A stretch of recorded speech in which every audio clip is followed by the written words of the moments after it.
Hey everybody, Nick Espinoza, your chief security fanatic here, and today I'm asking the question, are we actually witnessing tech's own 9/11?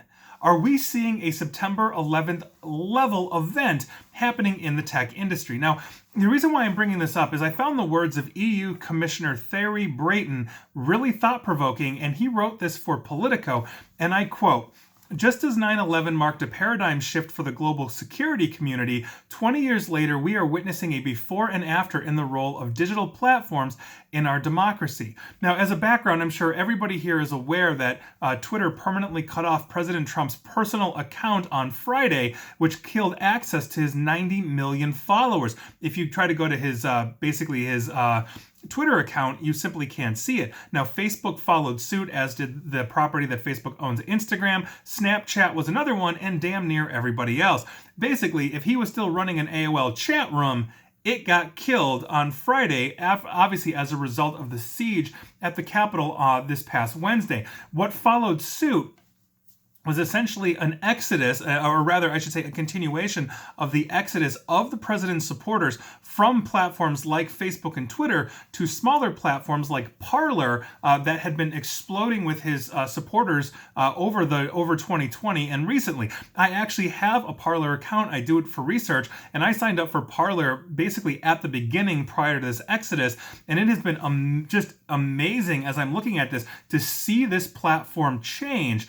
Now, that said, Parler was also then removed by Apple and Google from their respective app stores, and then Amazon AWS dropped Parler as the infrastructure provider. Parler was being hosted on AWS. Amazon said no more. Now, Parler is offline right now, and as they look for new providers, I will be doing a more in-depth post on Parler because we just learned today, as I'm talking to you here, that they were actually hacked prior to being shut down, and a lot of the data that was being publicly posted that people were trying to get rid of has been taken by somebody there, and I will bring you a lot more detailed information on that as I continue to do my research. Now, each platform, getting back to Apple, Google, and Amazon, each platform stated that Parler, because of the content of its users to both incite violence and insurrection against the United States government, had violated their respective terms of services, and so they cut them off. The president's supporters are obviously saying that this is censorship, though technically and legally under Section 230 of the 1996 Communications Decency Act, this is actually legal for these platforms to do. Whether you agree with this move or not, and I am not getting into this, I've said this a million times, cybersecurity is agnostic to politics, even though we're not immune from it. So whether you agree or disagree with this entire situation, these are legally, under U.S. law, private companies that can do this at their sole discretion.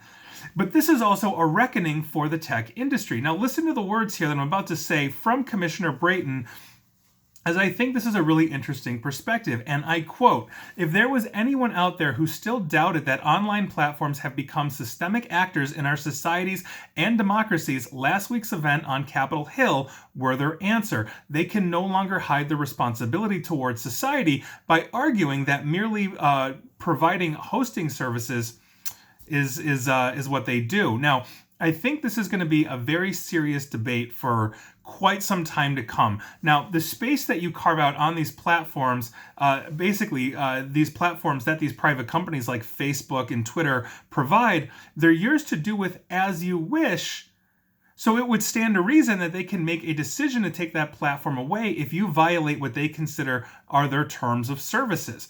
This is not necessarily a free speech issue in this regard. You are using their platform in the same way that if I post this video and you start saying just awful, horrible things to me, I can probably ban you from watching my videos or delete your comment or do anything like that. That's technically at my discretion. Now, I'm not typically a person that does that. I think I've had to do that exactly once, and that was a person that started complaining to YouTube that my videos were racist. The videos you're watching here were racist because I did videos 2 days in a row on Russian hackers. I kid you not.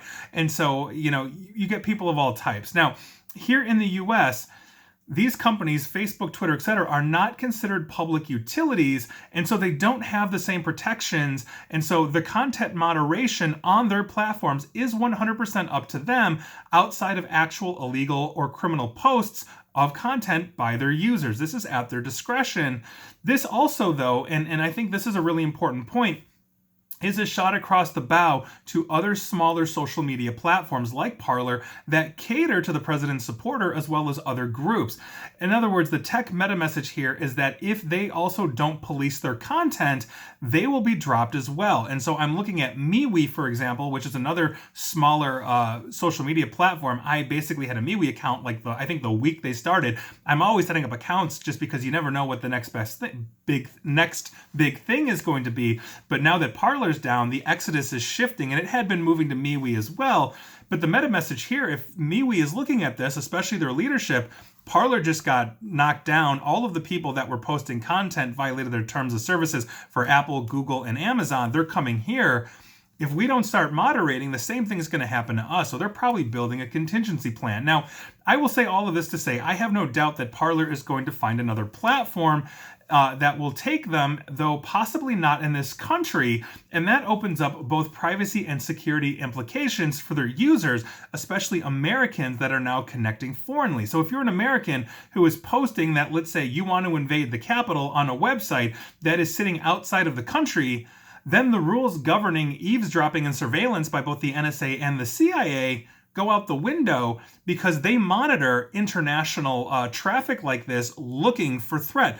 This is food for thought. Again, I am not adjudicating this entire situation. I believe the violence that we saw in the Capitol is wrong, and all of that, and I will leave it at that. These are the facts on the ground, and we are looking at essentially a schism in tech platforms right now that I think may be ultimately and in the long run a detriment to society. If what ends up happening is we have echo chambers happening on basically both sides of the political spectrum, then nobody here is checking facts. Nobody here is getting out of that bubble. And I think that is just a detriment to everybody. But at the same token, you can't have people coordinating actions against a government as well. There's no easy answer to this.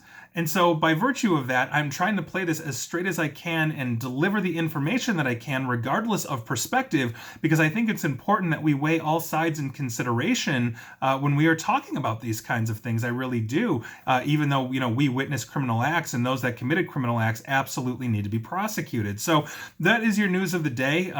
Please feel free to weigh in on this situation. The only thing I ever ask is that you be respectful. Even if you disagree with me, you're more than welcome to disagree with me.